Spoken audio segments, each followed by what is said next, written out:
Pennzoil World of Outlaws. Unload, race, and reload. Unloading these big rigs, these giant tractor trailers that they crisscross the country with, can be a fast-paced ballet. A lot of gear stored up inside those big tractor trailers that make these winged warriors go as fast as they do. Look at the size of the crowd here at the Marion County Fairgrounds. One guy has already received the cheers of this crowd, and he is standing by with Bobby Gerald. Well, and that is Mike Ranke, the winner of the D main event, who would like to transfer to the C, but a cracked header may prevent him from doing that. Mike, do you think you'll be able to make it? Oh, we'll make it. I don't know how good it's going to run, but we'll get out there, get this piece of wagon rolling. They're under the gun right now because cars are already circulating out on the racetrack right now, or getting ready to, at least, over in the staging area. And so it's going to be right up against it, Dave Reed, for Mike Ranke to make the call for tonight's C main event. What a heartbreaker that would be. It would be for Mike Ranke. I'm talking to Breezy Whitworth, a guy who had a cracked motor on his night of qualifying that tried to keep him out of his first potential Knoxville Nationals A main, but he's going off the front row here in the C main. You got a great crew chief, though, so you like your chances here for sure. Yes, we got Scott Bennick helping us, you know, for the Nationals, and he's, as far as I'm concerned, the best crew chief in sprint car racing. We just had some bad luck qualifying, and, you know, things didn't go our way. But I want to thank Midwest Motorsports, Hawkeye Tack and Western Wear, Synergen Oil, Trump Trucks Incorporated for making it possible to be here. He is not down and out. His best previous finish was 6th in the B main. He thinks he can possibly get up there and run that number again here tonight. Yeah, Whitworth has had some good runs here, but what'd you see when you looked at Ranke's car? They were actually putting they didn't have time to change the header, and they said cracked. What that'll do, the heat will shoot up there and it can burn the valve cover gasket out. And we've seen before oil fires and things like that. They were safety wiring a plate over the crack to deflect the flames from going up on the valve cover. So they're just kind of patching that thing back together right now. It's a kind of a heat shield. Exactly, heat shield keeping that flame hopefully away from the valve cover gasket. Well, while they get the cars pushed off for our Vibrant C feature, let's take you back to Wednesday and Thursday. Starting things off on Wednesday night, half the field ran on Wednesday. Here's the highlights from the C feature. Now watch this yellow machine. Ran Randy Butler hard hit in turn 1.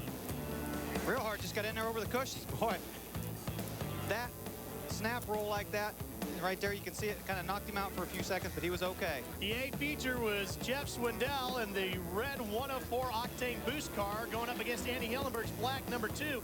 And Jeff ran a Chevy motor, not the traditional Ford that he normally used. Everybody that's been watching us this year knows that he's been having all kinds of troubles with the Ford this year. They went back to the Chevy and won the main. On to Thursday night, Heat 3, Ronald Laney crashes right in turn 4. Another hard hit. Heat 4, Leonard Lee and Donnie Gayden in the wildest wreck of the weekend, and then Gayden's car catches on fire. And he's still in the car. But he's able to get out as the Knoxville crew did a tremendous job of helping him. A feature, Donnie Schatz in the 15 gets passed for the lead by the King. Steve Kinzer's Quaker State number 11, the green car, on lap 8. King would go on to win and almost lap Stevie Smith. Stevie Smith really struggling this week. He's back in the middle of the B main for tonight. Friday night, last night, if you missed it, here's what took place. In heat number 5, Larry Pinniger in the black number 11 spins, gets the nose clipped off, and as that was taking place, the guy that clipped the nose clips the fence as well. 71 and Benny Rockhold. On to the C main. Butch Barr hasn't been racing in a while, Brad. Might not again after this. Yeah, he might have went into retirement after that. Big hit for the California driver. Then the start of the B, 6 cars piled together. You know, people watch this might think, man, these guys crash a lot, but it's partly the pressure of the Knoxville Nationals. And the A scramble, well, Gary Brazier really had a hard night. A couple other guys got caught up big time. Kenny Jacobs in the 94, the red car, and Steve Kinzer in that green number 11. Now to another Steve Evans. Okay, thank you, Ralph. This man, a good friend of ours, Doug Clark, has been starting the Knoxville Nationals for, what, 15 years? This will be my 15th season this year. Last Wednesday was my anniversary, I guess, or whatever, if you want to call it that. Have you ever seen a field any tighter than this one? What's that? Have you seen a field any tighter than this one, more competitive? No, it's really working good. The guys are actually working hard at it and very competitive this year. Can you you pick a winner? Would you go out on a limb? I better not do that. I might lose my job. This guy is so popular, he has his own fan club. Bobby Gerald? Steve Evans, here's another guy that has a fan club here at the Knoxville Raceway, and that is Guy Forbrook, the crew chief for Steve Kinzer. And Guy, 7 track titles, but the Knoxville Nationals is the one that has eluded you so far. What do you think of your chances tonight with the King? Well, the racetrack's definitely going to be a lot different than it's been all weekend. It's going to be tacky. I think you're going to see a race all the way to the last lap. Would you call this the most wide-open Knoxville Nationals in recent memory? I don't know. I think the night that Kinzer beat me in Lasowski when he set the fastest 30 laps ever here was the most wide open. If they can do that, it's wide open tonight. It's going to be a lot of fun. We know that, Dave Reed. Oh, certainly. And so does Carl Kinzer, who legitimately does have a chance to try to sneak up and get this thing yet. But you guys are way, way back in the beat, Carl. Can you make the charge? Well, we're going to give it a shot. I believe my chances to be about like getting struck by lightning on a clear blue day. I think I'm going to have some heavenly help, but it's possible to do that. So, but I think it'd be a victim of circumstances to come up through that competition that good. So, we've got a chance, though. Thank you. Well, Mark Kinzer will start on the pole of the B main. And he's going to have a long way to go. But for our vibrant C main, here's the lineup. Keith Kaufman, Scott Whitworth, Rocky Hodges, and Travis Whitney back in row 2. Pup, Kevin Huntley in the 7. Glenn Thompson in the 10T.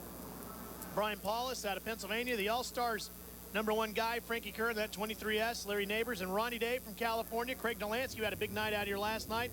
Brent Antill in the 1B's got a lot of laps around here. Dean Jacobs and Bobby Weave, Shawn Michael and Jeff Matruson. Terry McCarl, another regular here around the Knoxville area, and Blake Robertson, Jamie Moyle, Mike Reinke, Stewart, and Johnson as we go green with the vibrant C feature.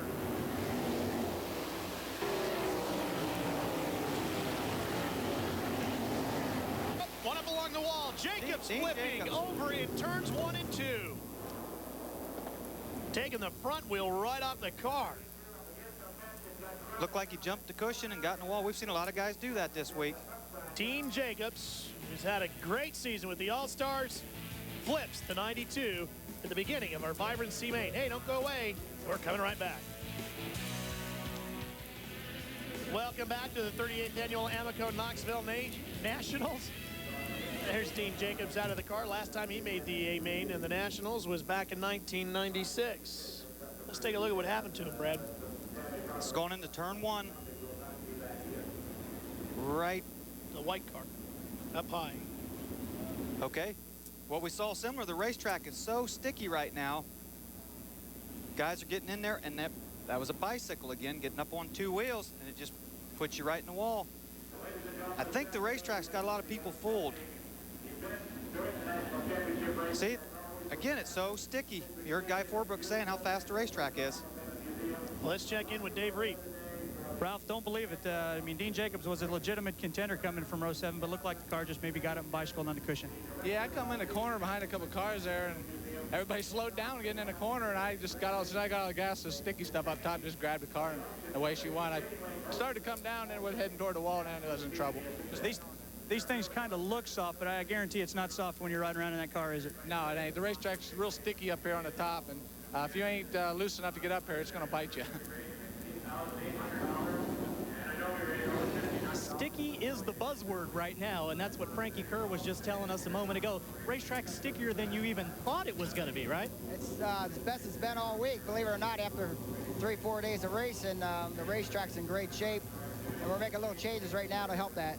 Isn't that unbelievable, though, guys, that even in just that short, not even 1 lap completed, Frankie and the guys were able to find out how sticky the racetrack was and make adjustments to it? Yeah, sometimes all it takes is a good corner for these guys to know. And you heard them say the racetrack's better than it's been all week, and it's fooled a lot of these guys. They had their race car set up real tight. Now they got to loosen them up a little bit. Well, coming up Friday night on TNN's Motor Madness, don't miss the greatest show on dirt as the Pennzoil World of Outlaws do battle in A.J. Foyt's Featherlight Wing Thunder. See it next Friday night at 8 p.m. Eastern on TNN's Motor Madness. Steve Kinzer, Fast Freddie Raymer, and Lance Blevins are out taking a look at the track. We'll be back to show you more from Knoxville right after these words. He's been out around the racetrack gathering up a whole bunch of Knoxville Raceway track facts. Let's Let's see what Brad's come up with. Well, it's a half-mile oval. That's pretty good, Brad. The best thing I think you found out is the black dirt surface. Yeah, very, very critical here at Knoxville. That black dirt, it can fool you, and it's fooling a lot of people tonight. It's magical, isn't it? It sure is. 8 degrees in the turns. Not a lot of banking. No, it's relatively flat at these speeds especially. It really feels flat. The Vibrant C features off and rolling around again. 2 of these drivers are going to go on to tonight's B, and we are going to be contesting this thing for 15 laps. And this is a stout field for only 2 cars moving on.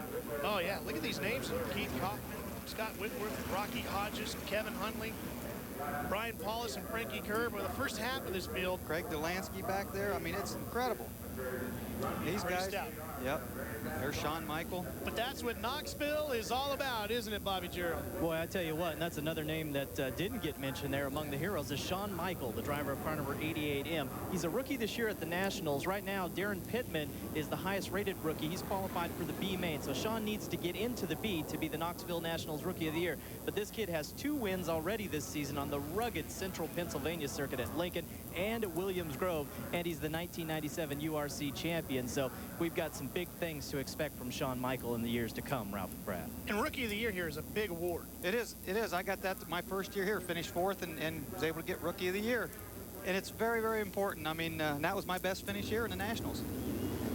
Shawn Michael and those guys had a choice to run Wednesday or Thursday. They elected to go Thursday, so they couldn't go back to Pennsylvania no matter what happened. They wanted to stay here and race and try to get into the Nationals. We're going green.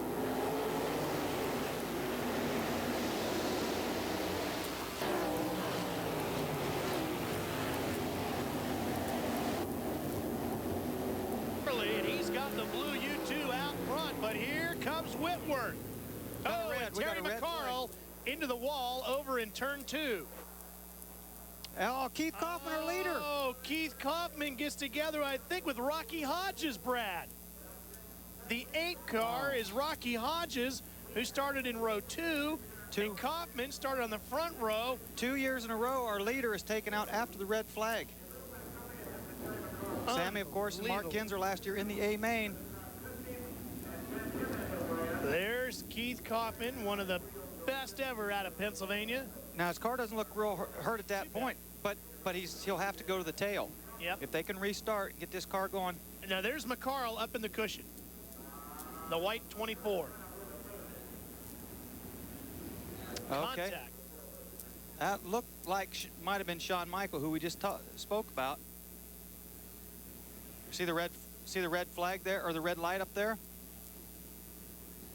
Okay, McCarl got in way over the cushion, and I think it was a 15 of Blake Robertson.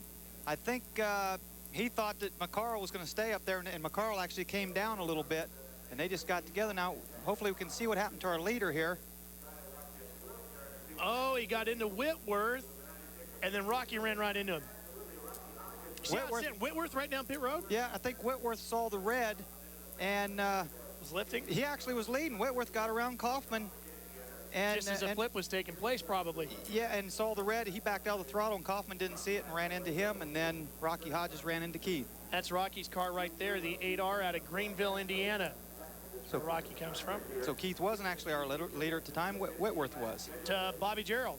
Well, we're down here with Keith Kaufman, who has a flat right front tire. We'll try to get a word with Keith. Keith right now trying to bark out some directions to his crew members. Keith, what happened over there? He stopped. Just stopped and you had nowhere to go? Just stopped. Well, it's a tough break for Keith Kaufman to be leading the race, and the frustration's coming out right now in the Knoxville Nationals, where everyone wants so badly to excel. The good news is I think Kaufman will be able to continue. They're going to have to change that right front tire. The bad news is, guys, he's going to go all the way to the back. You know, right there just shows the pressure of the Knoxville Nationals. Keith Kaufman is probably one of the next to Jack Hodenshield, probably one of the most laid-back drivers in sprint car racing. Yeah. Never gets excited no matter what happens, and you can see it right there. Yeah, the look frustration. At the expressions. It's the Knoxville Nationals. It'll do it to you. I mean, it's the pressures of trying to get into the A main. Paul McMahon over there trying to give a hand. Saw Kenny Jacobs walk up. Him and Keith are really, really close friends. Keith's best Nationals finish was an 8th. He did that 3 times, 83, 89, and 92. Well, as we told you, a lot of different drivers have had their first experiences here at the Amoco Knoxville Nationals. One of them, the guy who's won more races here than anybody, Danny Lasowski. First time I came here with my Uncle Tom, and I was kind of a mechanic, so I was mounting tires, and we had a fog out, and I was sleeping in the back of a Suburban, me and my dad, and that was the very first time we came here, and it's overwhelmed me ever since. Well, there's a reason why Ted Johnson got inducted into the National Sprint Car Hall of Fame and Museum just recently, because he's one of the fastest guys around Knoxville. Ted and his club car have been shuttling drivers and people around to lunch. He's been all over the place. Let's check in with Dave Reed. Ralph, I'm down with Terry McCarl, one very frustrated driver, especially after the season he's had here at the Knoxville Raceway, a season that has not found the winner's circle yet. Terry, obviously, very disgusted, I'll tell you. I know you as well as I do. If this season ended today at Knoxville, it'd probably be all right with you. Well, I don't know. It's just one of them racing deals. Like my buddy Jack Hewitt said, if you don't tip him over every once in a while, people in the stands are going to want to come down and drive him. So, yeah, it's just track's a little tight right now, and you got to tighten it up when you start that far back. You got to try to make a move, and I was a little tight getting in the corner, and someone got over my front end. So, just one of them racing deals. Unfortunate. I don't know how bad it's tore up. I'm not hurt. That's all that matters. And tied up my boys Dawson and Carson at home. We're all right. We'll be back again next year. And Terry's best days are coming. Bobby Joe. All right, here's the deal with Rocky Hodges. They changed the left front radius rod and also the drag link, and now Rocky's going to get back into the action. What happened out there, Rocky? Well, the leader spun out in front of the U2 car, and I collected them both. And that was the story. They, again, changed the drag link, and he'll be back out in the action, Steve Evans. Well, thank you very much. You know, I believe in fair treatment for all fans. So I'm in the backstretch grandstands. And where's the best place to sit here, you guys, huh? Back here? You like it back here? Okay. They love it. Let's go back to the booth. Ralph? Thanks, Steve. Keith Kaufman did make the call. Rocky Hodges just getting pushed off now. Rocky trying to make his 9th Nationals A-main. That's like a classic Hewitt line, too, isn't it? It really is. Jack Hewitt's been around a long time. And, boy, anybody that knows him, he's just a lot of fun to be around. I had talked to Jack at one of the IRL races earlier this year, and he was hoping to be here. There's some other guys that were missing here this week that I was hoping to see. Billy Pouch, not here. As you take a look at Keith Kaufman's too. Knee injury from a flip earlier this year. Yeah, Brent Kading. I was hoping we'd see Brent tow out from California, one of the big names from out there. But there are a good 150 of the best from around the world here anyway, and we're going to have 24 of them racing for $100,000 in tonight's A-main.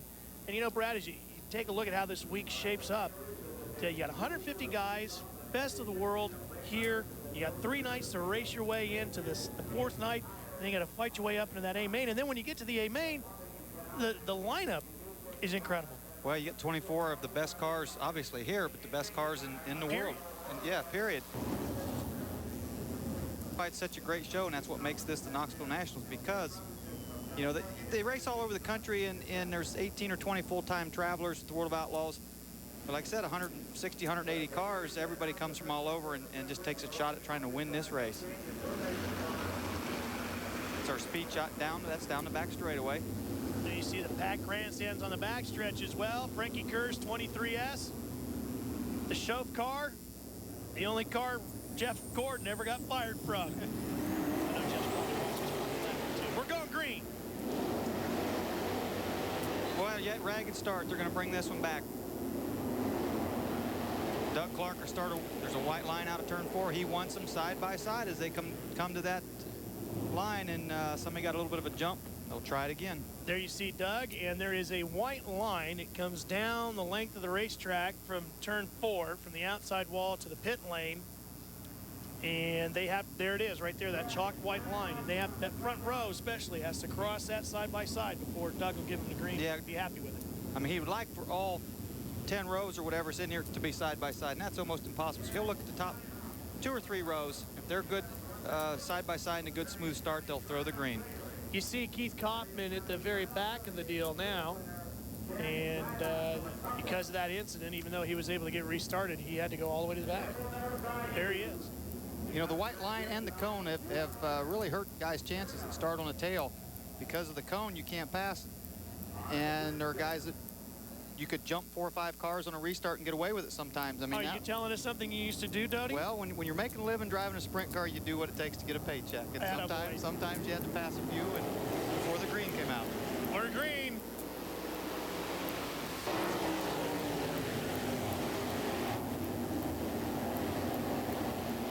They're going to let this one go. He just, maybe his motor stung a little bit on the starts. Kevin Huntley in second. Whitworth comes battling back underneath the Huntley going into turn one. Yeah, Huntley on the outside, spends a lot of his time running with the All-Stars. Battling it out. Remember, only 2 cars are going to go on to the B feature. Oh, look at Whitworth hanging it out there.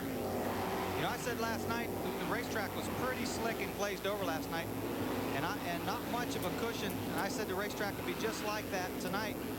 Rocky Hodges, remember, he was involved in that incident. He's leading this one, Brad. Whitworth's best finish of the year was a 3rd in the regular weekly program right here in Knoxville. And Huntley's going to come up in the Peterbilt car on the outside. Cars go to the tail of the B. What I was talking about the racetrack, right now it's still in great shape. It is starting to slick over pretty quick, but there's still a good cushion up there. Kevin Huntley's been to Knoxville 6 times, but only once has he made the A main.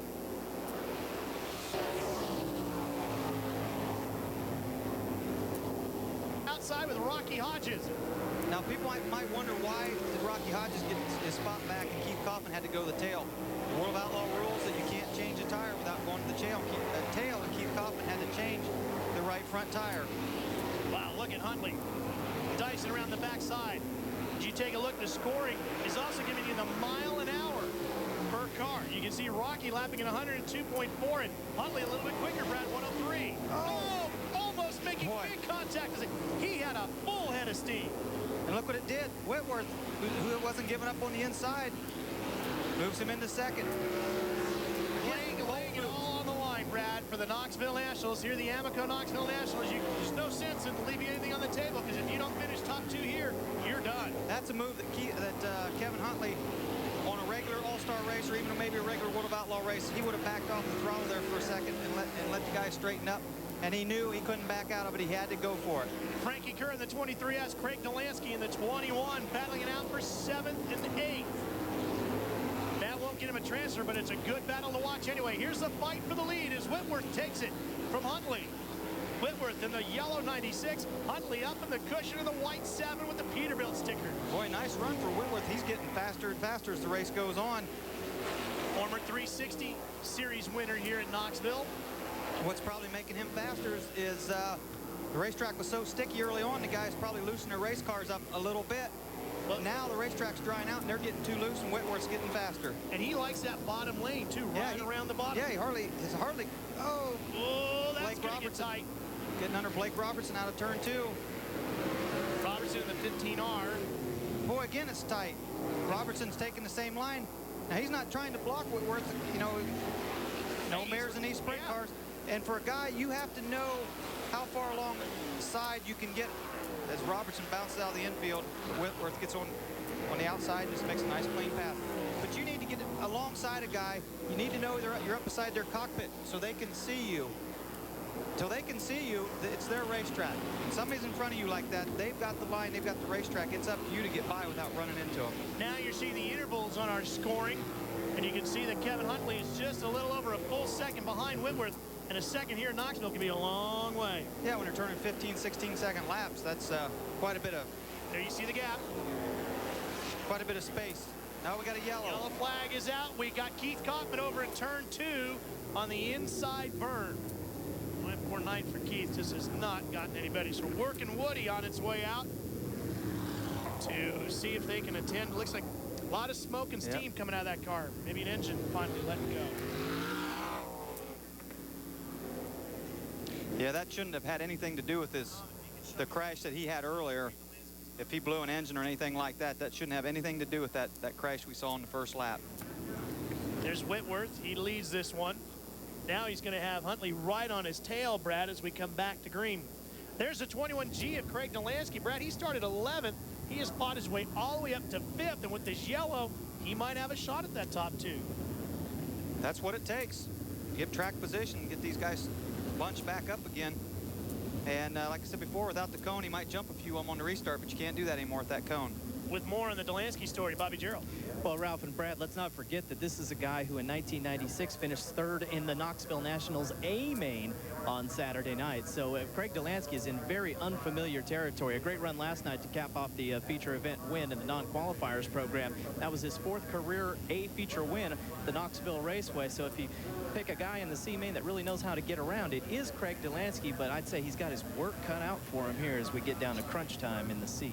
That drive that Bobby's talking about last night, one of the more aggressive runs we've seen all week long. We talked about that pressure, and it was on.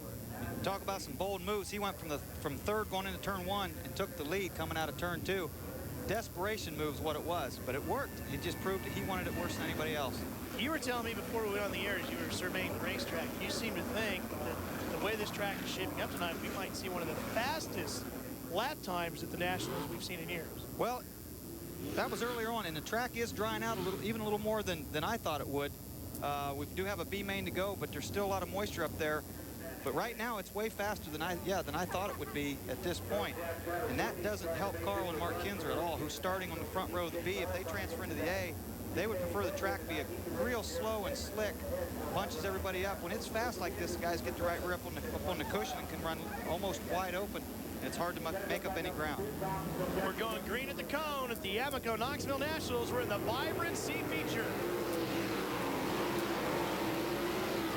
Whitworth with Huntley back up into the cushion. Boy, and Whitworth just not getting off that bottom, and he doesn't need to at this point. Delansky is up to 4th. He's trying to get up there. Now he slips back to 5th. There's Delansky taking the spot away again. He's not done yet. Okay, at this point, since he's free of traffic and they got a lap in since his last pass, he needs a yellow flag. Now, had they not had a lap, they go back to the previous lap once you make a pass. So he needs a yellow right now to bunch it back up to have any chance. Well, the checker's going to wave instead, and Whitworth and Huntley are going to be the 2 drivers to come out of the Vibrant C feature and make their way on to the next one, the Channel Lock B. So Kevin Huntley and his Peterbilt machine will make their way on to the Channel Lock B feature. Some more Knoxville Raceway Notebook Notes. Rookie of the Years. Last few years, Randy Anderson. Last year, welcome back to the 38th annual Amoco Knoxville Nationals. These are the quarter-scale nationals over here that take place during the week. Tony, you've done pretty good in this, haven't you? Oh, not like that, I hope. Well, I won the Knoxville Nationals one year, although it was a quarter scale. Hey, you got your quarter scale, I got mine. That's my kind of quarter scale right there. A quarter scale motor powering a blender. Beautiful. That's what the Amoco Knoxville Nationals are all about, a good time. Here's the results from the C main, brought to you by Vibrant tonight. Scott Whitworth and Kevin Huntley will make it on to the Channel Lock B feature. Let's touch base with Dave Reef with our winner. Breezy Whitworth, great job. 96 car was really hooking up, but you were patient. Yeah, you had to be a little patient there on the bottom. The top's still pretty good, but it's just so much farther around. I think for a while everybody's going to be running the bottom. Your best Knoxville Nationals finish is 6th. You think you can get that far again? I got the best mechanic, best motor, best car, Maxim car. I got a good shot, I think. Well, he's got a quick splash of gas. These guys are going to get right back out there. Remember, the B main is 22 laps. That's plenty of time for anyone, any of these cars, if they want to make a charge into the A main, they can do it. And Dave, after years with the legendary Pennsylvania posse, Stevie Smith grabbed a big-name sponsor for 1998 and immediately made waves. Coming into Knoxville, the number 19 machine has taken a dozen feature wins, and the 1989 Nationals Rookie of the Year is hoping he can improve on his B feature finish from last year. And Stevie Smith, coming into tonight, you're starting on the outside of the 6th row in the B main. How much pressure is there on you to get up into those top 4 positions? Oh, it's going to be tough. The track's narrow. There's a lot of good race cars. I just hope the Ingersoll Rand car can perform a miracle and get us into the A feature, and we'll go from there. With the track being as sticky as it is right now, do you anticipate passing being a problem? Oh, absolutely. They got it a little too heavy to see a lot of passing. Now, whether we can do it or not, I don't know. It's early, and I'm up, so we'll find out here real shortly. All right, well, good luck to you tonight, Stevie Smith. Stevie Smith, again, starting from the outside of row number 6. He wants so desperately to get into the A main after his struggles last year being in the B main. Another guy in the B is a heavy hitter. Here's Dave. Mark Kinzer kicked off 1998 with a bang, winning 3 of the first 4 races. But then the former Outlaws champion fell into a slump, at one time going 8 weeks without an A feature win. But recently, the 5M machine has regained its winning form, and no one knows how to win at Knoxville better than Mark's crew chief, his father, Carl. But unfortunately, Mark, the slump returned. You did not get out of your qualifying night and into the A main. Have you had a worse Knoxville Nationals in a long time? Well, maybe when I first started, I sure can't remember one as of late. You know, we're in there in the B, and hopefully we can get through this with not too much of a hassle. And starting the back of the A, though, boy, if we get that far, it's going to be a tough job. If we can start in the back of the A and not get lapped, we might have a chance at the top 10. By the grace of God, maybe a top 5. But I tell you what, the track's fast. It's going to be tough. These guys have had 2 days to think it over. I guarantee you, come A main time, they are going to be fast as well, Steve Evans. Yeah, they will be, and I'm fast enjoying the hospitality here in the Van Corp Insurance Hall and Cabinet Suite high atop the Hall of Fame building. Now, if you think, I can't even eat with this thing. If you think I'm here just for the air conditioning, my own monitor, and the great food and companionship, you'd be partially right. But actually, what we're going to do during the A feature is take this same camera out on their deck and give you a dynamite shot for replay purposes of turns 1 and 2. No other shot like it from any other camera. So really, guys, I am quite hard at work here. I really am. Hey, I got news for you. You're not the only one. The guys from Amoco just brought us some homemade ice cream. So, Evans, the better party might be over here with Tony and I. Hey, you know, you talk about the tough time that Mark Kinzer's had. Stu Murray, the president of Workin', he's here, and he's having a pretty good week, too, Brad. You know those giant working machines that to tear up and relay the highways? They're about $500,000. Well, they have one on display here. They towed it out here just to put it on display. He ended up selling it here. If you can sell one of those giant working things with the Pennzoil World of Outlaws, you can sell anything. Good place to do a little marketing. Well, one other driver who has had some interesting first-time experiences here at the Knoxville Nationals, Eddie Hillenberg. Well, the first time I came here, I was camped in a tent out there in one of those barns in 1979, and I watched Ron Schumann win. So, but as a driver, the first year I came, I can remember we were in the C, and we ran second to Doug Wolfgang, and we were in the B, and we ran second to Doug Wolfgang, and we started in the A, and I had the flu, and I was so give out, I ran about 4 or 5 laps and pulled her in the pits before I tore it up. Well, you know, the sponsors put all their stickers on the race cars, but the helmets, well, that's the property of the drivers. Look at some of the creative designs you see here at the Amoco Knoxville Nationals. What's yours like, Brad? My nicest probably when I drove for Gary Stanton, and the 75 car, the multicolored car, is probably the nicest helmet I ever had, but it probably doesn't even compare to these today. Danny's got a handful. Spend a some lot you practice with, some you race with. Yeah, they spend a lot of money on these helmets, so yeah, some you racing with running on dirt, they get pretty beat up in a short time. You see Swindells there as the Channel Lock B feature cars roll off. They have just brought out the A feature cars for tonight's Amoco Knoxville Nationals. Let them do a little quick hot lap session. And Brad, we saw in the times, Sammy Swindell, 107 miles an hour, some 3 miles an hour faster than anybody else. Yeah, boy, and he's starting on the front row, on the outside where the groove is right now, so he's in good shape. Joe Gertie will carry our Crane Cam's onboard camera for us here in the Channel Lock B feature. Looks like he's going to start on the outside of row number 3. Brooke Tatton will be alongside of him.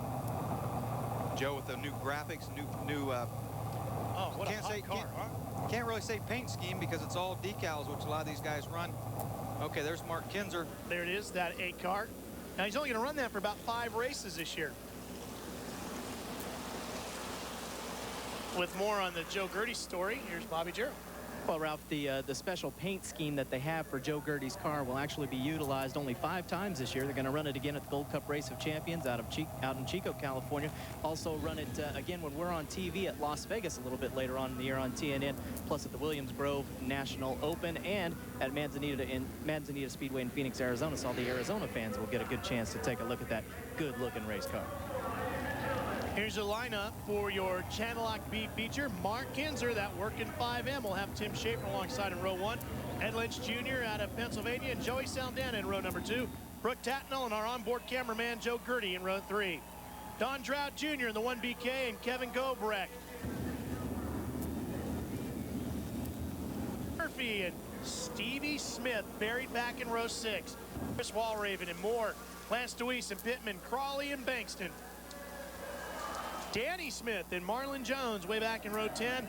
The 2 cars out of the C feature making up the last row. Boy, isn't that that's a stout field for only 4 cars trying to get into the Knoxville, the A main for the Amoco Knoxville Nationals tonight. Stevie Smith buried back in row 6. Oh, I know. We're going green. You heard him say he didn't want the track this fast.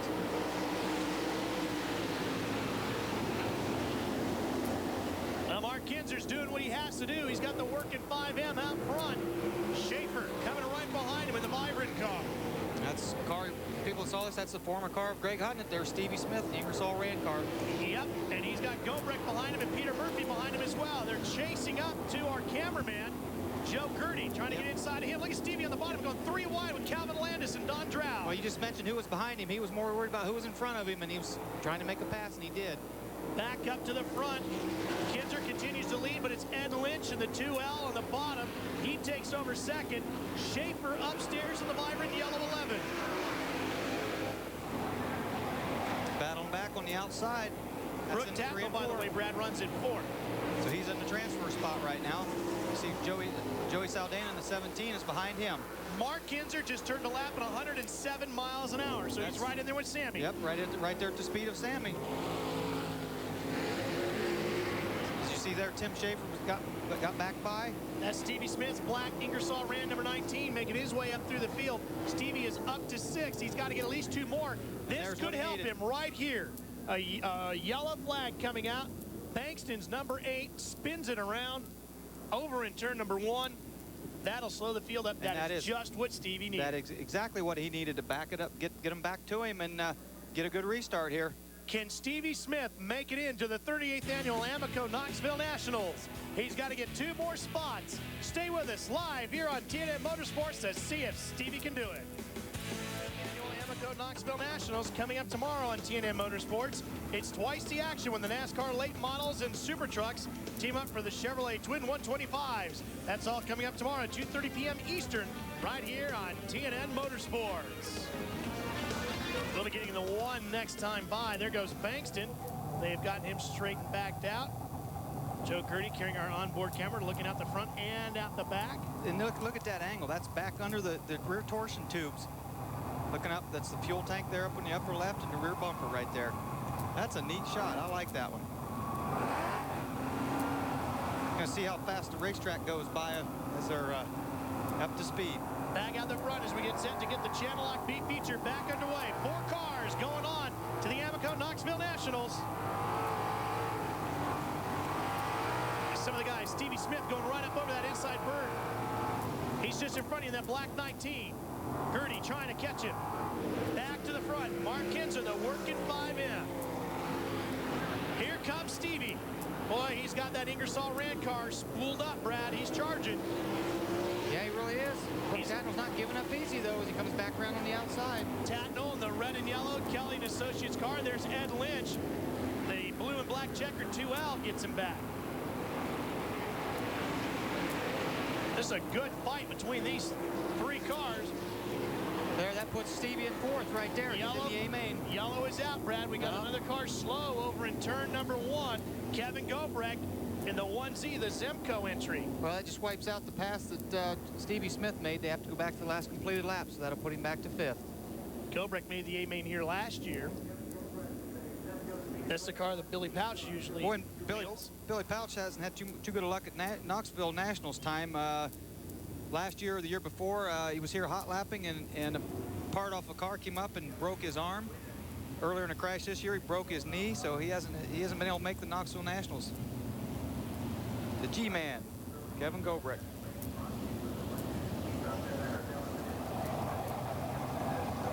There's that look from Gertie's car as he continues to circle around the track. Great shots. You know, one guy we should, well, let's check into Bobby Gerald. We're here with Devin DeLuzio, crew member for Stevie Smith. And Devin, the yellow flag's certainly helping you guys here in this situation. Well, we're kind of banking on that. We put a soft tire on, hoping to get a couple yellows and get up through there. And we had a rough time of a Wednesday night up here, and hopefully we can get the Ingersoll Rand car up there in the feature. Stevie wasn't real happy when he saw how much water was on the racetrack earlier. Well, it's tough there. They got the bottom pretty wet, and they're splashing the water out there in the middle, and that's what we were hoping for. And we put a soft tire on. So far, it's going our way. And it looks like Stevie probably will make it in to the A feature tonight, Ralph. From what you've seen so far, what tire would you go? Hard, soft, medium? Well, you just heard Stevie say they do have a soft tire on, and they said they counted on the yellows. You run with a soft compound rubber, you run too long under green, and it gets too hot, and it starts slowing down. So they need these restarts, caution flag laps, to let that tire cool down a little bit. Dave Reef standing by with the man who won here on Wednesday, Dave. And no one knows how tough this actual qualifying procedure is than Jeff Swindell. Starting 20th tonight, this out of the guy that won. That's tough. Doesn't make much sense, does it? You know, you'd think the guy that won ought to start somewhere near the front, but hey, that's the way this system goes. I mean, you got to be on your toes every time you hit the racetrack. Qualifying heats, the feature, everything. 104 plus octane boost is going really good. So, hey, I've come from 22nd to second before. I can come from 20th to first. Getting set to go back to green. Joey Saldana right on the back end of Mark Kinzer. Schaefer right behind him, then Tatnall. Oh, look at the front wheels pick up on Saldana's car as he buries his foot. Saldana right on the bottom. He's coming right after Mark. Boy, Joey did a nice job. When those things wheelie like that, you get out of the throttle too hard and you slam the front end down, you can break something. He did a nice job setting the front wheels back down and not losing any positions. Stevie Smith is up to 5th. Brad, he's one spot out of the transfer. Can he get the job done? Well, like we said, he made the pass. He's got it now. Yeah. He just moved into 4th, but he made the pass before, and the yellow brought it out and made him go back. But, boy, Joey Saldana giving Mark Kinzer all he wants up there. Mark Kinzer, Joey Saldana, Schaefer, and Stevie Smith fighting for their lives to get into tonight's Amoco Knoxville Nationals. It'll be interesting to see what happens if Joey can get up alongside Mark Kinzer in one of these corners. Or Mark can see him. It'll be interesting to see if Mark Kinzer moves down or just elects to stay on the top. Joey trying to make it into the Nationals for the 3rd time.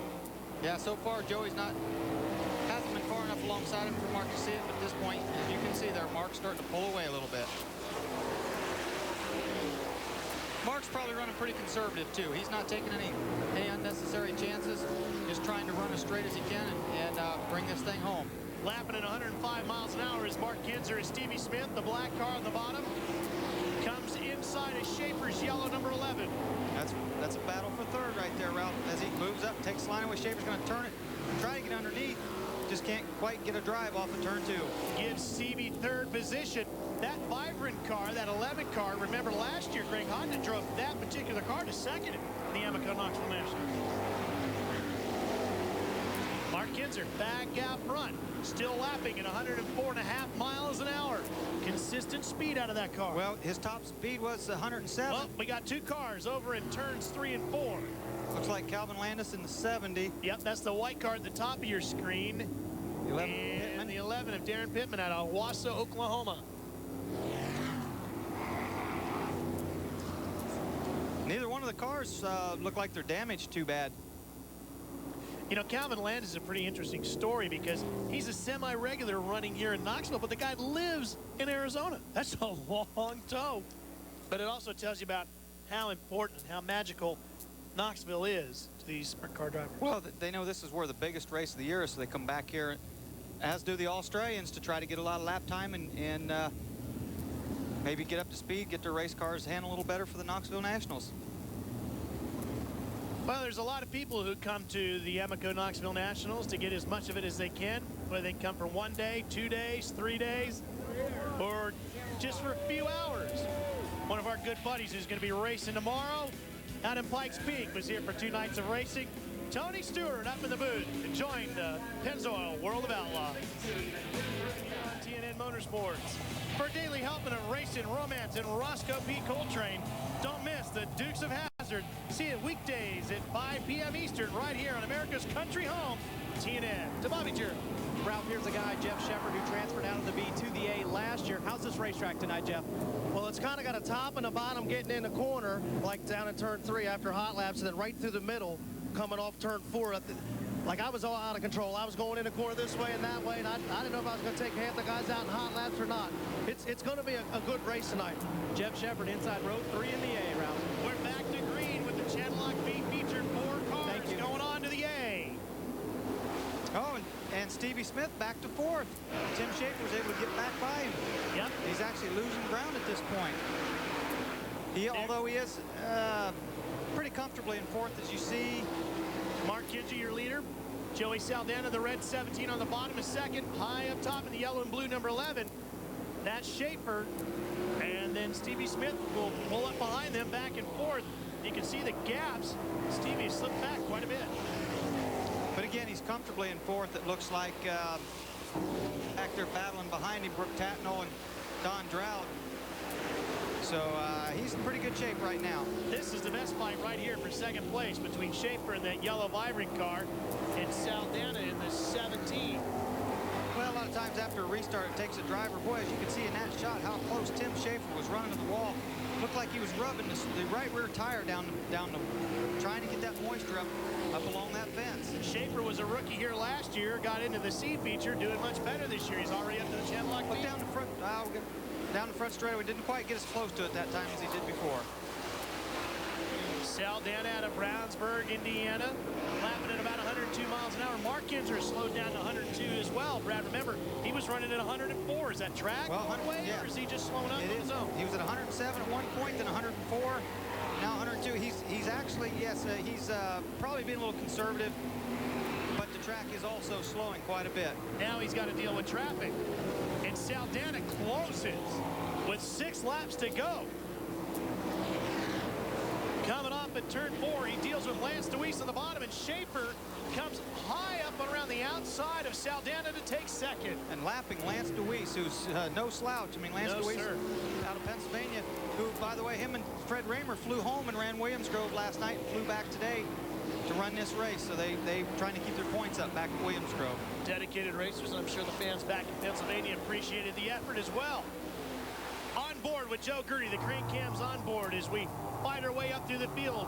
You're currently running 8th, battling with Fisher and Tatnall just in front of you. That shot really shows how slick and shiny that racetrack's getting. That's Fisher's 48 to the year inside. Charlie's running the bottom, getting a hold of that moisture off the top, and Joe running through the middle. There's Mark Kinzer also running through the middle of the racetrack. Oh, and look at this. Whitworth comes to a slow stop on the inside of the racetrack. Down in the turn 3 area. Yeah, just entering turn 3. But he's off the racetrack. They're just going to keep the green out. Mark has slowed way down, Brad, but of course he's been dealing with traffic as well. Don't forget, down to 98 miles an hour now. And the white flag is out for the working 5M. This battle for 2nd continues. Schaefer upstairs. You see, Steve, we just saw Stevie Smith right out of the picture. He is in 4th, comfortably in 4th, so he's going to make it, hopefully. Saldana takes 2nd. Here we come to the checkered flag of the Channel Lock B feature. Mark Kinzer wins it. Saldana takes 2nd. Schaefer gets 3rd. And Stevie Smith has fought his way through the Channel Lock B. The Ingersoll Rand 19 is going on to the Amoco Knoxville Nationals. Everybody else will take their fire suit off, get a drink, and kick back and watch the A-main. Well, we talked about how the helmets are a big part of the drivers. Joe Gertie and the rest of the teams that are involved in it. As we take a look at the results now. Mark Kinzer, Tim Schaefer, Joey Saldana, and Stevie Smith. Top 4, Don Drought Jr. in the 1BK. He had a good night last night, and he will come up 1 spot short of a transfer. Well, as I was telling you, we talked a lot about helmets. T-shirts, also a special part of each driver. Some of the brightly colored designs you can see here. You can still get yourself a Brad Doty T-shirt, too.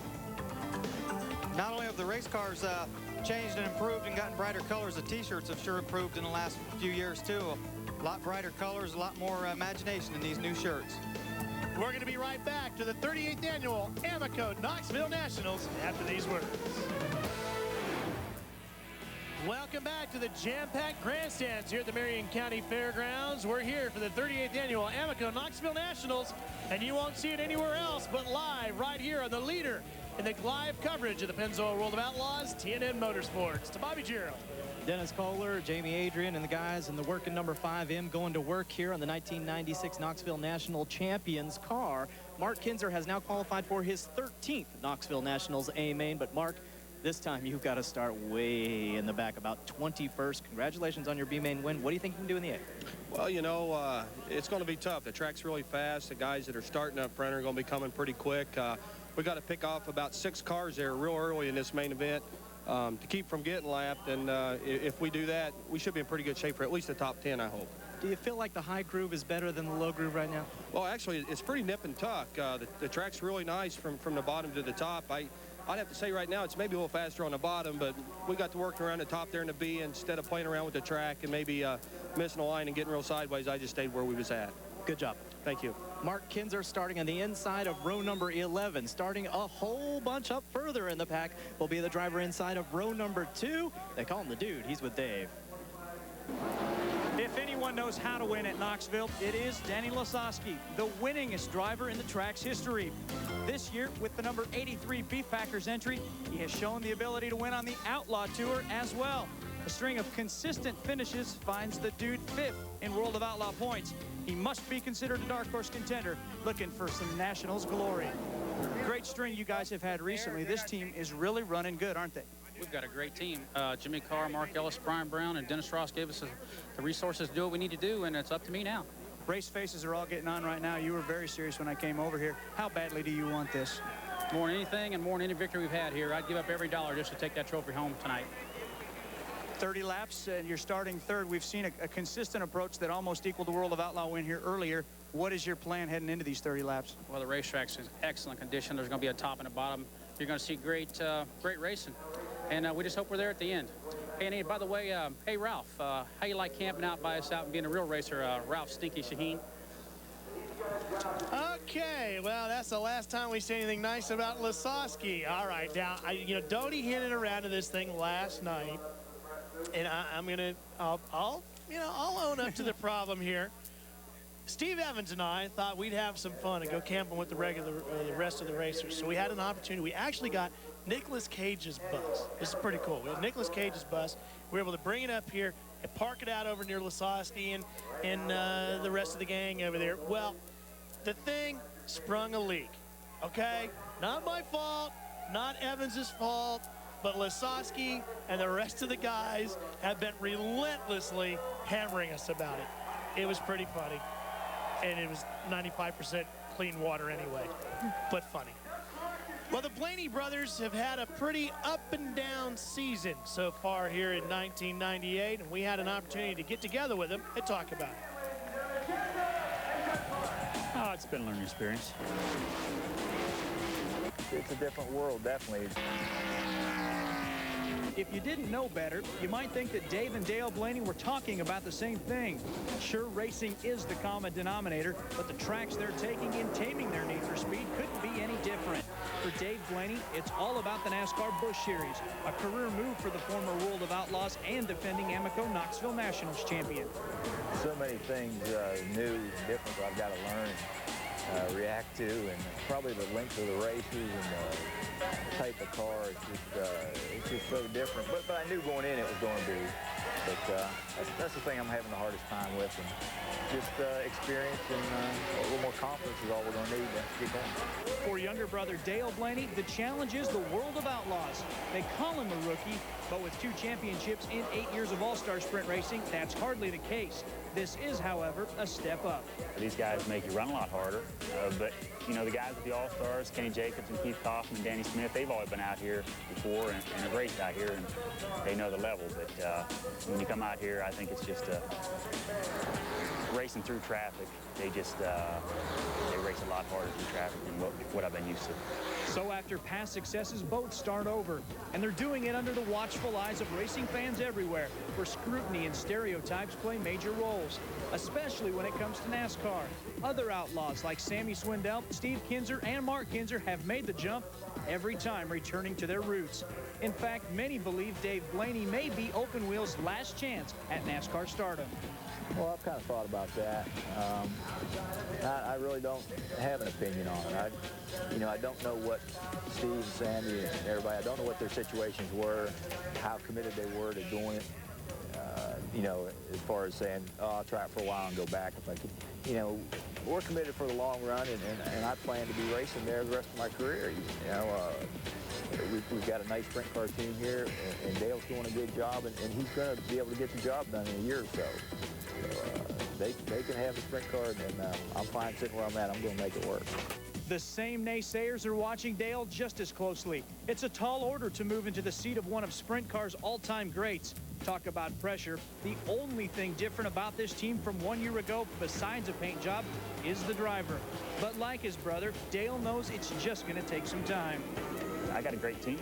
We've made some progress so far, but I'm looking to be a little bit better, a little more consistently running, in the top 5. We've shown that we can run, I think, 6 through 8 pretty consistently, but we just got to bump it up, and a lot of that comes back to me. The key for both Blaney's is patience and progress. Dave and Dale expect to make major strides in the second half of the season. If there is one thing that neither lack, it's confidence. Give them the time. Both will find their way to the top. Hey, I beat everybody out here at least once or twice and passed all these guys, but to do it all in the same night, I haven't accomplished that yet, but we're getting there.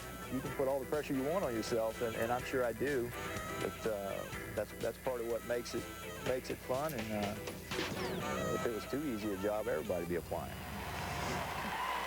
Coming up next Saturday on TNN, the NASCAR All-Pro drivers will be back in action. They'll be turning left and right on the tight road course at Heartland Park, Topeka, Kansas. Don't miss the Coca-Cola Shootout next Saturday at 3 p.m. Eastern, right here on TNN Motorsports. Well, sadly, earlier this week, all of us at the Pennzoil World of Outlaws and sprint car racing around the world lost one of the greatest people involved in sprint car racing. He was hard working, he was hard racing, he always had a smile on his face, and he was always willing to lend a hand to a fellow competitor. Ed Stauffer lost a battle to cancer earlier this week. All of us at TNN Motorsports and the Pennzoil World of Outlaws send our condolences to the Stauffer family. Welcome back, everyone, to the Amoco Knoxville Nationals. I'm Steve Evans, and I have had some great seats for some major sporting events in this world, but never one as good as this. On the very edge of the suite, high atop the Hall of Fame building, that is turns 1 and 2. Just unbelievable. And hopefully I'll get in the race call mix along with Ralph and Brad Doty. Interesting now, as they're fueling these cars, they better put plenty in because they're burning about 2 3/4 gallons a minute. So if they don't, we could have this problem where they have another red flag race. The familiar number 11 is the sign of sprint car royalty. Steve the King Kinzer, who arrives in Knoxville atop the Outlaws point standings. 11 Nationals wins in 22 starts mark the Hoosier as a perennial Knoxville contender. But with only 3 A feature wins so far in '98, the question is, can he do it tonight? And Steve Kinzer, what do you think of your chances for your 12th Knoxville Nationals victory? I guess we'll know in 30 laps. Let's hope it's good. Do you think the racetrack is to your liking at this point? It looks pretty wide open. I don't know. Everybody's going to be pretty fast tonight. Steve Kinzer is ready to go. Guy Forbrook has prepared this car the best that he possibly can. And Forbrook looking for his first Nationals win as the King goes for number 12.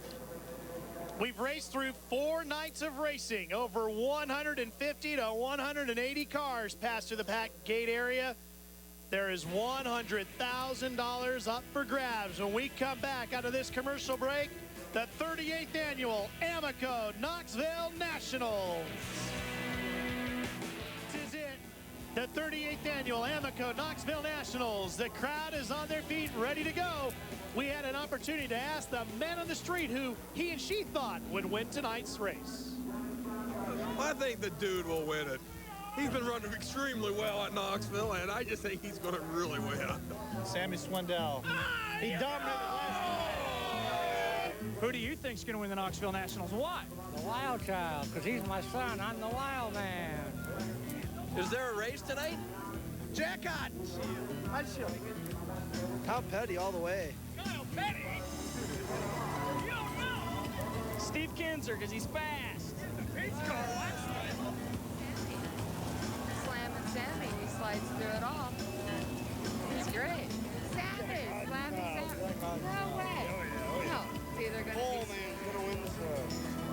care who wins. We want to see Brad Doty run his car one more time. Oh, man, this is my first time here. My first time. Going. Oh, Slam it. He said it. He said it. Slam it.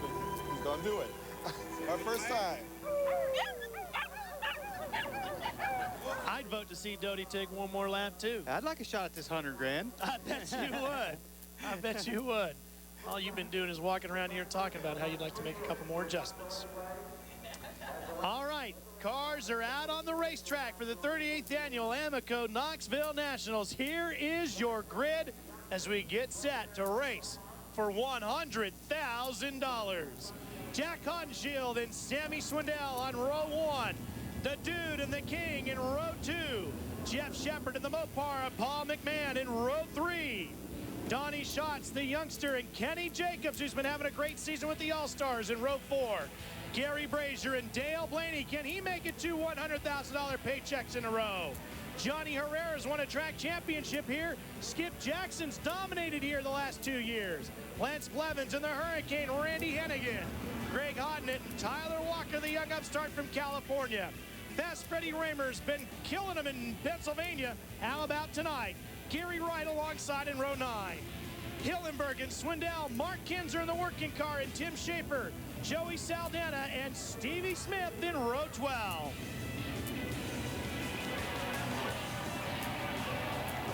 $24 cars, $100,000. It's the 38th annual Amoco Knoxville Nationals and the traditional 4-wide. Look at the flash bulbs going up. Ralph, I've got goosebumps. I mean, you're not alone, buddy. You are not alone. This is it. Look at the flash bulbs going off. People going crazy around here. To Bobby Jarrell. All right, guys. Sammy Swindell has been coming to the Knoxville Nationals for 25 years. He's won 37 feature events at the Knoxville Raceway, but only once has he won the Knoxville Nationals. And Amy, some people think that Sammy's jinxed here. What do you think about his mindset going into this event tonight, and can he do it? I think he can. It's we've had so many people today just come and say, you know, it's his turn, it's his turn. Well, you know, we'll see here in just a little while, but it's been a nerve-wracking day, and it's just 30 laps, let's get it over with. The heartbreak and disappointment of last year would go right out the window if he could get it done tonight, Ralph. The last time was in 1983 with the old Milwaukee car. Boy, and you can just see how nervous she is. This is very important to them. Let's check out the onboard cameras that we're going to have for you tonight. This one from the folks at K&N. Johnny Herrera in the 47 carrying this one. Gil Saunders' car. Underneath the rear torsion tubes, looking out the back. And out the front as well. Here we go, Ralph. Getting ready to go green. The 38th annual Amoco Knoxville Nationals set to go for $100,000.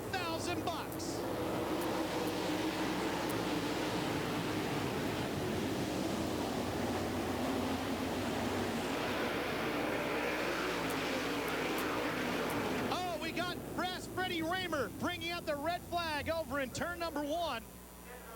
Danny Lasowski had the lead all the way down the backstretch with Jack Honshield as he had just passed him going into 3. Sammy was up to 3rd, and Raymer flipped in 2. And Lasowski from the 2nd row to the lead in 1 lap. Wow, he has got to be very excited. Probably disappointed right now that the red came out, because now he'll have to go back. It'll be a complete restart. There's Danny. Raymer, who has 26 wins this year. In fact, he went on a streak of 13 in a row at Lincoln Speedway in Pennsylvania. And then Raymer into the wall. Boy, you know, he had suffered a severe concussion at Lernerville World of Outlaw race earlier this year. Spent a couple days in the hospital. Look at the tail tank flapping around to Bobby Jarrell. Ralph, the winningest driver in Knoxville Raceway history, got a great start, Danny, and I know you did not want to see that one. We hope Freddie's all right, but you didn't want to see that. No, we really didn't. We got a good start. The Speed Packer car felt awesome first lap. I just hope it feels like that the next 29. Can you really tell something in just that short a time about your car? You're not telling your guys to touch anything, I see. Well, when you go in the first corner, you usually got a full load of fuel, and you know, kind of hot, takes the air off your car, and it rolled the first corner nice, so I'm not going to touch it. The dude came in and pounded the steering wheel when he came in, but now he's got a smile back on his face, Dave Reeve. No smiles over here in turn number 2 as Fred Raymer is out taking a look, surveying the damage. Fred, obviously, you're out and okay. What happened? I just went in there and it biked up and got into the fence and just turned it over a little bit. What's the damage to the car? Obviously, it looks like you're not maybe done. Yeah, the tank's tore off, so we'll be done for tonight. How disappointing is this after the season like you've had?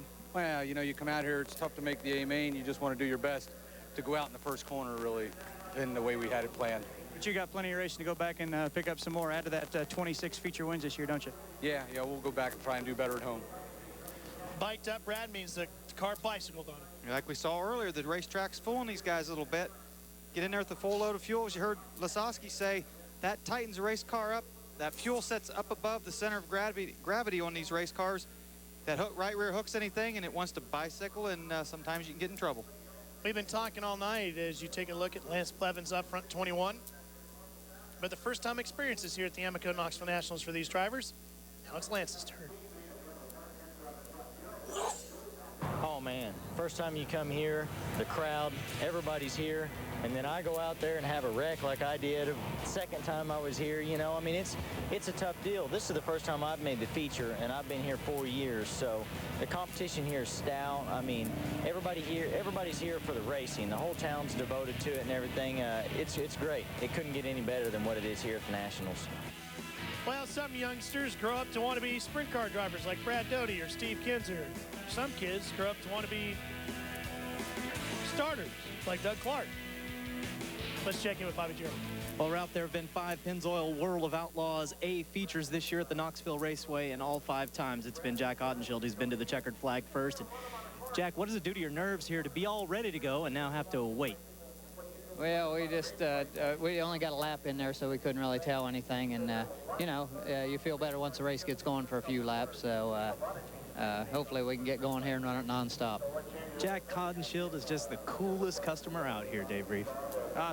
So too is Sammy Swindell getting ready to go out for his restart. Tell me about that first one. How was it? Well, it wasn't the best for me, but, you know, Hod kind of slid across there and slowed us both down a little bit and left the door open there for Danny on the bottom. And we'll just have to see if we can do a little better here this next time. Obviously, the strategy changes now. Any insights what you might do here on the next green? Well, it depends on where I'm at and where the other cars are as to what I can or can't do. Never can tell till that green flag flies, guys.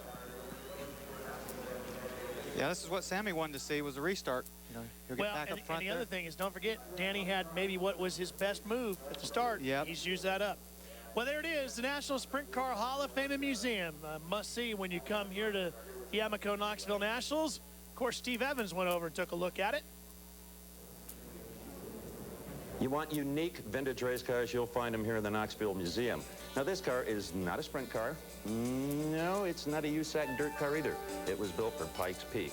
The story is, in 1969, Grant King built this car and invited Mario Andretti to drive it. Mario had never been to the racetrack in Colorado, but he loved to do anything that would upstage anybody named Unser, and they were kings of the hill.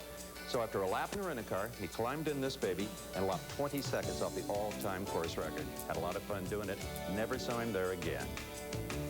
Due to ultra-lightweight components, sprint cars aren't quite as durable as they once were. But here, for durability's sake, is the world record holder. This is Culp's Aubie, alias Old Scurvy. It raced for 30 years with a Miller motor, with an Aubie engine, powered by Oldsmobiles, and it won all over the country. And I think right now, if you listen closely, it's saying he'd like to take another lap.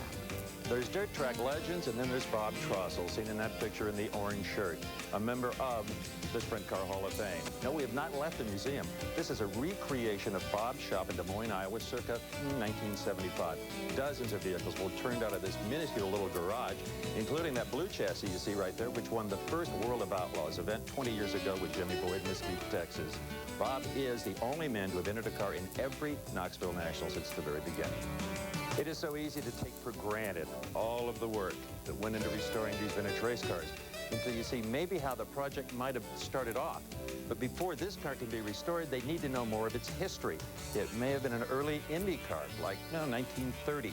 They know it was owned by a guy named Biz Wilson, who campaigned it with a Flathead 6 under the number 46. If you know anything about this car out of Mitchell, Indiana, let them know here at the Sprint Car Hall of Fame and Museum. What a great place to go, and a little bit of our Knoxville notebook for you. First induction into the Hall of Fame was back in 1990. Currently, there's 146 inductees. Well, there's There's IndyCar racing coming your way on TNN Motorsports. The Pep Boys Indy Racing League will be racing under the lights in Atlanta Motor Speedway. Don't miss the high speed on the high banks in the Atlanta 500 Classic presented by MCI. Saturday night, August 29th at 9 p.m. Eastern, right here on TNN Motorsports. I got to give a tip of the visor to Tex Gatrell as well. He is retiring from working here at the Amoco Knoxville Nationals, and Tex and his wife Pat have always been very visible around this Marion County Fairgrounds, and Tex and Pat are going to go racing, not just in one place. They're going to start crisscrossing the country. So good luck to you two. To Bobby Jarrell. All right, let's talk about Dale Blaney. Last night, many of the race fans watching our Friday Night Motor Madness coverage saw the guy who just won the $100,000 at the big one get upside down in the A scramble. There was extensive damage to car number 93, and the 92 Nationals Rookie of the Year had to come here tonight with a brand new race car. A lot of work done by Kenny Woodruff and the Amoco crew on number 93. And let's not forget that it was Kenny Woodruff that was turning the wrenches last year when Dale's brother Dave took home the $100,000 victory here at the Nationals. Dale starting in his third straight A-main here at the Nationals. Well, Dale's got a lot of pressure on him moving into this ride after, you know, Dave, his brother, having so much success with it. Kenny Woodruff, the crew chief, demands 110% from the driver every night. Dale's going through a tough learning curve here, and then after last night, tearing that thing up, you know, they stayed up all night. The crew worked real hard, getting this race car ready to go, and they've worked hard, and they expect him to work hard, be there at the end of this 30-lap A-main. Doug Clark telling the crews, get ready. Next time 5, we're going to go green. 38th annual Amoco Knoxville Nationals set to go once again. To Dave Reed. Hey guys, keep your eye out on Steve Kinzer. Not only is he an 11-time Knoxville Nationals champ, which is 7 more than his closest competitor. Listen to this impressive stat. In his laps here at the Knoxville Nationals, he has led 272. The closest one to him, Mark Kinzer, some 192 laps back. Steve Kinzer knows how to get around this ballpark. Here we go. We're going green with the 38th annual Amoco Knoxville Nationals.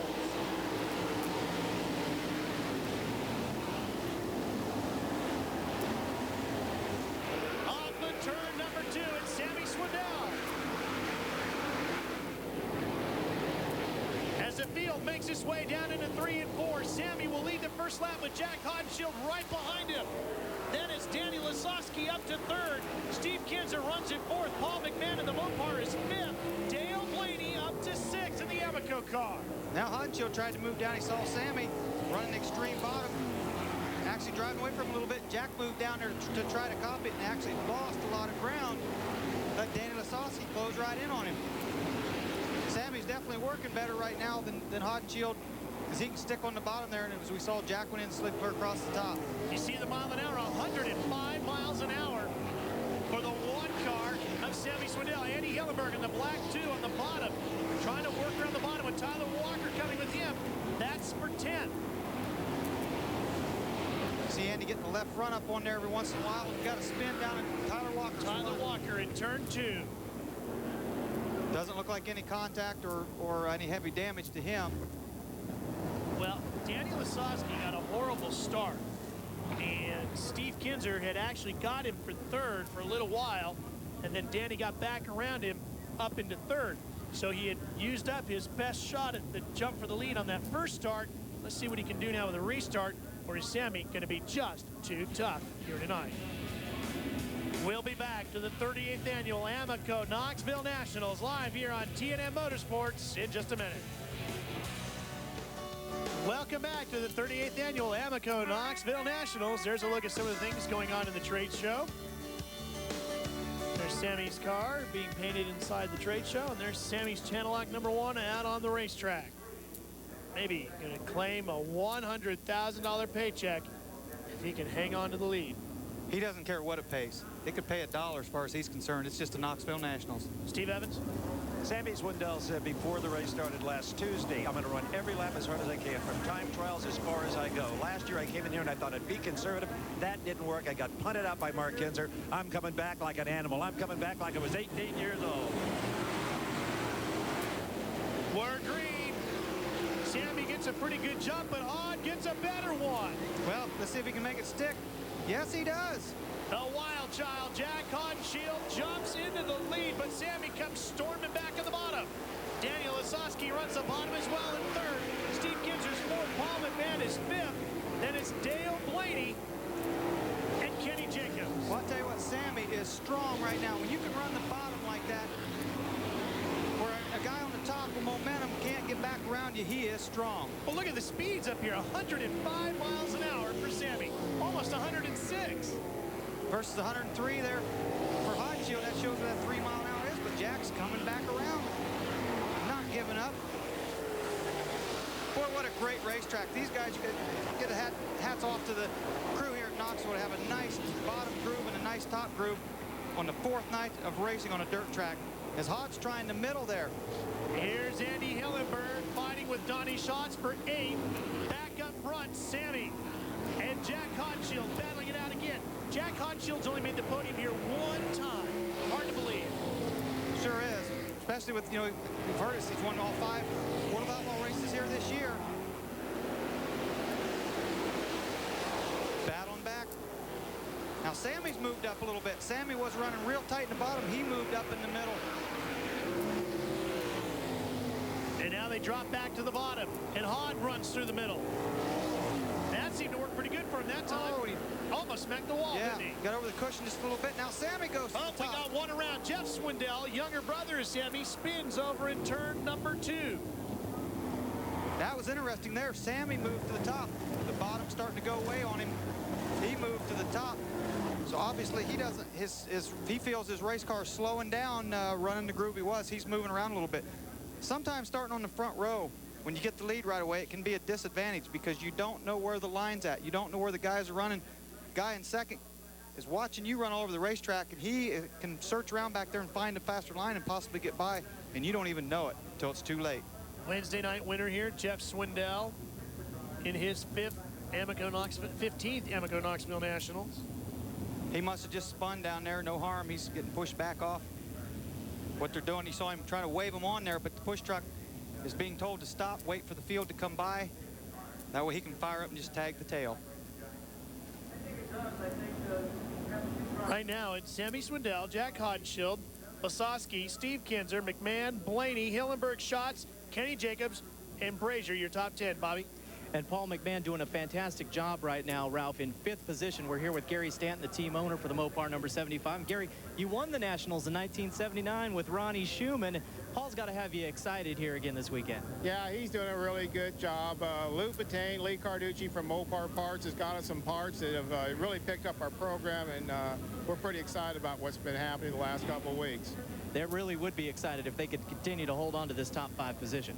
I think we need to give a tip of the visor to the guys back at the engineering department of Chrysler. They're the ones who really, as Steve Evans mentioned last night, the guys who really did the work on that car. Well, but Gary Stanton and Rodak worked real tight together and designed the first block and all that stuff. Now there's been more lighter stuff, lighter blocks coming out. Like Gary himself told me today, that the first airplane didn't set the sound barrier either.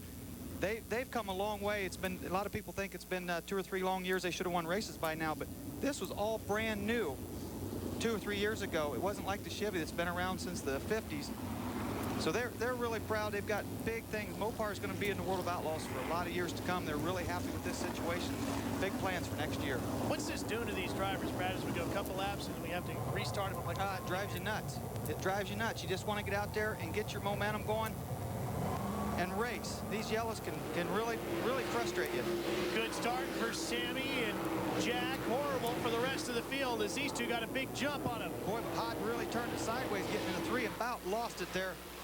On out and let Sammy get away from him a little bit. But see this? Sammy moved clear to the top. Lasowski still running the bottom, though. Steve Kinzer up on top in 4th. This racetrack is going to change considerably. This is only the 8th lap out of a 30 lapper. So this track is going to change. Positions are going to change. Look at the dude coming on from 3rd. Daniel Lasowski and Dennis Robs. Beef Packers, Tom Johnson RV Center 83 up to 2nd place running the bottom, Brad. Again, like I said on Sammy, when you can run the bottom and drive by guys, but you can see there's a lot of moisture right there in the middle of 3 and 4. And down that shot we saw coming out of turn 4 with our camera, you can see the brown. Anytime you see the darker brown, that's where there's moisture. Where you see the shiny stuff, that's where the track's real slick. Lasowski is flat flying, Brad. He is up to 103 miles an hour, 2 miles an hour faster than the leader, and he's going to come take the lead. Look what that 2 mile an hour does for you. Now, Sammy has to be scratching, thinking, no, wait a minute. I didn't think there was anything on the bottom. Now, Lasowski shows me there is. And remember, on Wednesday night, these two almost came together as they came to the checkered flag in the A feature on Wednesday night. Dude was coming up to challenge Sammy for third, and Sammy dove down on him. There's the Dennis Roth crew and crew chief Jimmy Carr watching. Oh, and Danny missed. The dude comes up to battle for the lead. He missed the bottom getting in just a little bit there, Ralph. He wasn't as tight getting in, and he lost a lot of track time there to Sammy. The winningest driver in Knoxville Raceway history, Danny Lasowski, has never won the Amoco Knoxville Nationals. Sammy Swindell, one of the greatest ever behind the wheel of a sprint car, looking for his second. What a great battle we have going on here tonight. Okay, but look at the bottom right there. It's real fast, but coming off, you can see real shiny stuff. But Danny's running into moisture right there.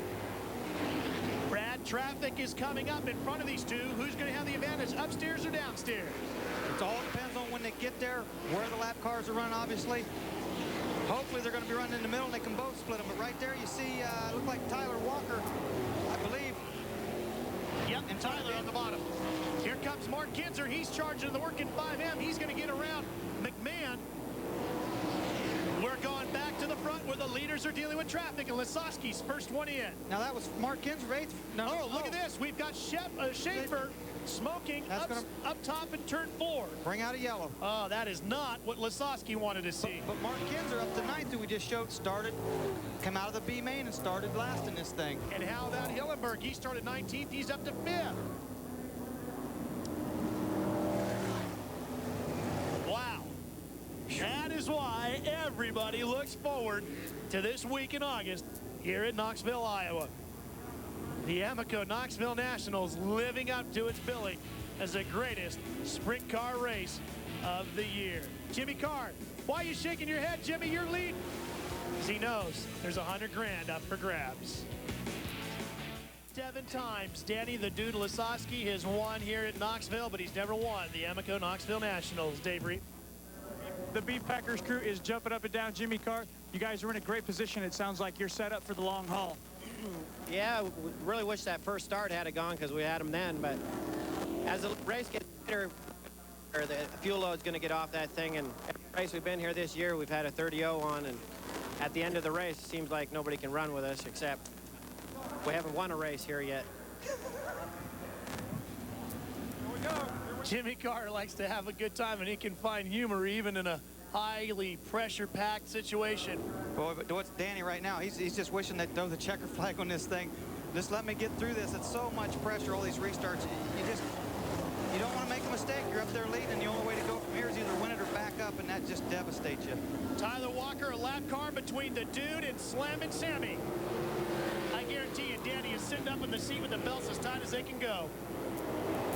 Still working the bottom of the Beef Packers car, owned by Dennis Roth, who is here to watch his team in action. He's just telling himself, just go into one, don't overdrive the car, don't slip up and miss the groove, and he didn't. Sammy has already gone around Walker, so there's no more lap traffic in front of them for quite a while. Here comes Andy Hillenberg. He has been flat flying. He is all the way up to about 4th position. He started like 19th. Back to the front, and Lasowski holds on. We are past the halfway point of the scheduled 30 laps to the $100,000 paycheck. I think I heard Jimmy Carr, Dan Lasowski's crew chief, say something about a 30-0. That's the size of a left rear tire. I don't know whether he said they have one on. If they do, it surprises me because that takes stagger out of the race car, and to run the bottom of the racetrack, usually you need a little more stagger. Put a big left rear on, you run the top of the racetrack. As Sammy battles back on the outside. Onshield still runs in 3rd. Then it's Hillenberg, Steve Kinzer, Schatz, Walker actually is a lap car. Then Blaney Herrera and Mark Kinzer up to 10. Boy, what a race. Neither one of these guys want to bobble too much. Looks like Danny moving up a little bit out there. How long is that bottom groove going to hang in there? That's a good question. Generally, it doesn't last the whole race, and you'll have to move up, either up in the middle or try to run the cushion. Be interesting to see what happens if Sammy, there he got the left front up and kind of slid out a little bit. If Sammy gets by him on the top, it'd be interesting to see if Danny moves up there and tries to follow him. Traffic in front of him, 10 laps to go here at the 38th Annual Amoco Knoxville Nationals. You know, and there's a board, scoreboard right there.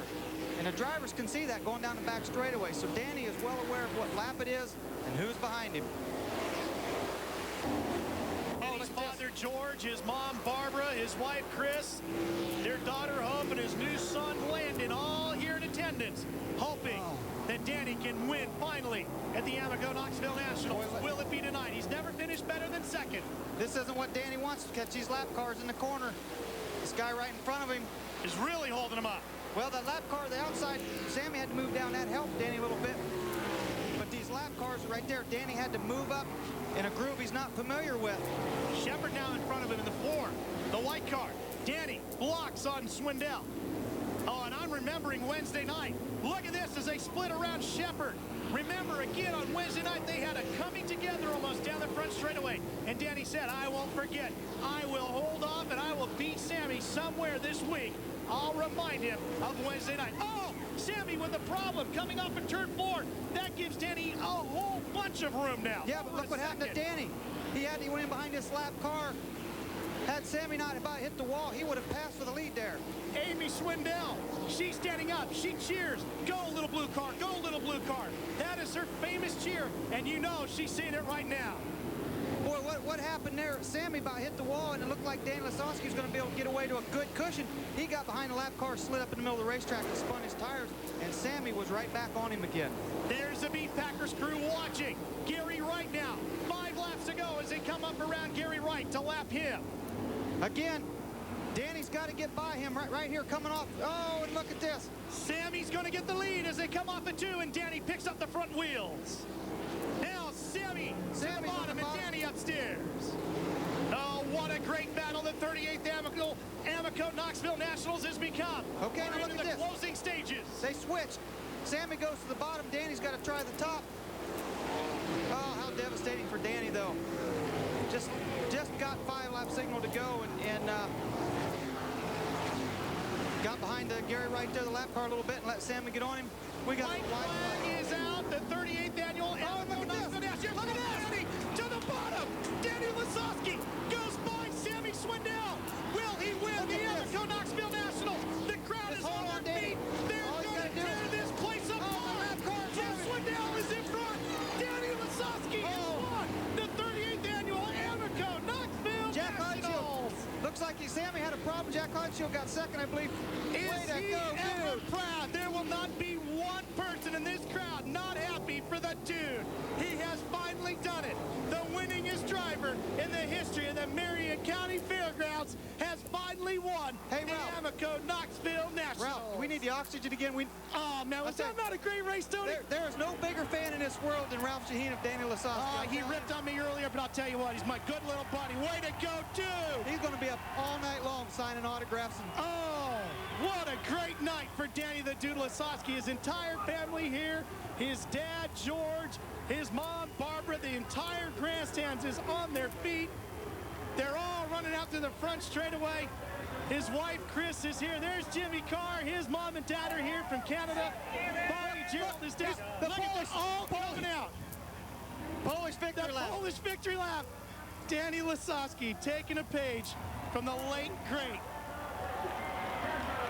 Alan Kulwicki. Wow. Suppose he had that planned, or that's just something he just came up with.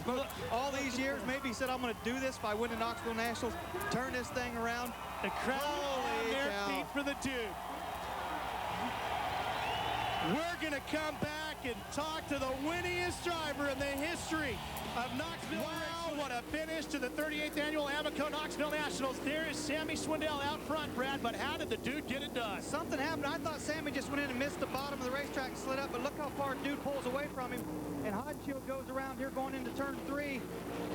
Something wrong with that car, which Danny Lasowski said, I don't care what happened to Sammy, I won the Knoxville National. Well, maybe that call that Jimmy Carr said about the tire situation made the difference. Well, it is pure pandemonium in the grandstands. They've been chanting dude, and I know Victory Lane is just as wild. Oh, Ralph, it is absolutely pandemonium down here. Danny Lasowski, I've waited a long time. You've waited even longer. Congratulations. You are the Amoco Knoxville Nationals champ. Thank you, God. This is great. Believe me. I'll tell you what, guys. Yes! I tell you what, I owe this all to my crew, Jimmy Carr, Mark Ellis, Brian Brown, and most of all, Dennis Roth for putting this team together. And without my father, my best friend, there's no way I could be here because he's been with me from day one, and I thank him a lot. George and all the family here, an exciting last 3 laps. Tell me about the Sammy getting by you and then you getting back by him. Hello, Champagne. Oh, cover him up here. Danny, tell us about those last 3 laps. Absolutely unbelievable racing. I'll tell you what, I was so excited I didn't know what happened. I seen Sammy get beside us, and I got hung behind a lap car, and I thought, boy, if I just don't step on it. Speaking of stepping on it, you're about ready to get poured onto it. Tell us about the last lap, the coming off at 2. Absolutely unbelievable move. Sammy got me, and I think he got into 1 a little heated. And if you missed the bottom a little bit, you slid out. Man, we did it. We did it. What was going on in your mind at that point, though? I know you. You had to be fired up. I was. When he got by me, it took everything I could do to keep him getting so excited and blowing it all. Like I thought, I didn't know how many laps were left, and I seen the white. I said, oh, my God, what are we going to do now? And he went in too hot. I slipped under him, made sure we covered the last lap. And tell you what, guys, thank TNN, thank all you guys. I love this. This is great. This is the greatest day of my life. Congratulations, dude. You are the man.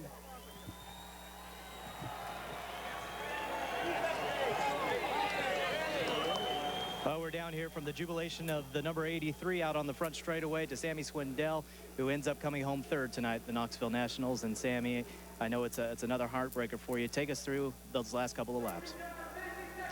Well, Channel Lock car, we had a great car, just right there at the end. I guess he said we had a little problem with our bladder. Must not been getting the air or something. And when I went in down there, I got in a little too hard, and then it didn't pick the fuel up for a second, so I wound up staying down there in the corner. And same thing down there, coming off of 4. It kind of died for a minute, and it got me all messed up. I don't know. We've led all these big races and gave them all away. I don't know what to do. These guys have done a great job, and it just don't seem like it's meant to be this year for us to do what we need to do. We've led so many races and different things, and stuff just hadn't went our way, you know. But I mean, this is a great team and great people, and you know, I don't know more what to say. We're up there about every week, but we're not getting the win. So I don't know what to do. It's just we seem to come up, you know, when you come up a lap short. I don't.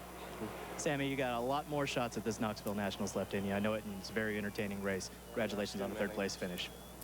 Dave. Jack Haddonchild, maybe a surprise 2nd place car, man. I bet that was a surprise to you as well. Well, you know, the car felt pretty good there, and Danny got out there and lead early, and you know, we was able to get Sammy there right at the last lap, and you know, we were all 3 right there, and Danny was just a little better than us. How good was your car? Could you have caught him a few more laps? No, you know, it could always be a few more laps, but you know, it's 30 laps, and he got it, and we were about as good as we were going to get. I know the streak is broken, but you were one of the first guys to come over here and congratulate Danny Lasowski. I know that makes you happy as well. Well, it really does. Danny's been racing here forever, and you know, he deserves to win it. Jack Haddonchild coming home in 2nd. Bobby? Well, I think I know the answer to this question, Steve, but how's 5th sit with you tonight? Well, not very good, but we just tried some stuff and didn't get it right, and we just sliding around is about all you could say. So come back and try again next year. Yes, he will. Be looking for number 12 in 1999.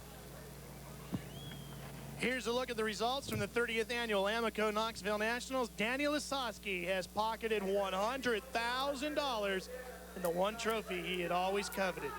Jack Haddonchild has finally made it back to the podium. He'll come home in 2nd. Tyler Walker, Johnny Herrera, Stevie Smith in 8th. He came all the way from way back out of that Mark B. Kinzer in 7th, too, came all the way from the back to the B. How about the Mopar? Comes back in 12th. Skip Jackson's had a great season here running on a weekly basis. He'll come home in 20th. Tim Schaefer will finish 23rd. Well, what'd you think, Brad? That's one thing about racing. There's one guy happy at the end of the night, and the rest of them are disappointed. Well, for Dave Reef and Bobby Gerald, who did a great job down in the pits tonight, our good buddy Steve Evans over the Hall of Fame, and my pal Brad Doty up here, I'm Ralph Shaheen.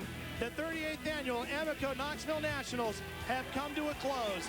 And for the one time he'd always coveted, he'd always craved it, Danny the Dude Lasowski can finally say he is the Amoco Knoxville Nationals champion.